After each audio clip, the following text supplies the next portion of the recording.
শেষ হয়েছে লোকসভা নির্বাচন। দীর্ঘ ১.৫ মাসের বেশি সময় ধরে যে গণতন্ত্রের উৎসব চলছিল তারই জবনিকা পতন হলো শনিবার।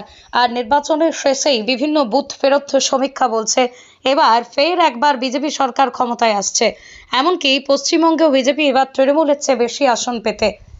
সম্প্রতি TV9 বাংলায় দেওয়া একটি সাক্ষাৎকারে রাজ্যের মুখ্যমন্ত্রী তথা তৃণমূল সুপ্রিমো মমতা বন্দ্যোপাধ্যায় বলেন, একেবারেই ফেক সমীক্ষা। কোন সাংবাদিকদের কত টাকা দিয়ে এসব সমীক্ষা করানো আমার জানা নেই, কিন্তু এ রাজ্যে আমরাই বেশি আসন পাবো। সঙ্গে তিনি আরও বলেন, আমাদের তৃণমূল কংগ্রেসের কর্মীরা মাঠে ময়দানে নেমে কাজ করেছে, প্রতিটা মানুষের কাছে আমরা পৌঁছে যাবার চেষ্টা করেছি, তাই আমি আত্মবিশ্বাসী। প্রসঙ্গত 2019 সালের লোকসভায় বিজেপি পায় 18টি আসন, তৃণমূল পায় 22টি। এবার ABPC ভোটার সমীক্ষা বলছে তৃণমূল পাবে 13 থেকে 17টি আসন, বিজেপি পাবে 23 থেকে 27টি আসন, বাম কংগ্রেস জোট পাবে 1 থেকে 3টি আসন। টুডেজ চাণক্য সমীক্ষা বলছে তৃণমূল পাবে 12 থেকে 22টি আসন, বিজেপি পাবে 19 থেকে 29টি আসন, বাম কংগ্রেস জোট পাবে 2টি আসন। সব ভুয়ো, আমরাই বেশি আসন পাবো। বুথ ফেরত সমীক্ষা মানতে নারাজ মমতা।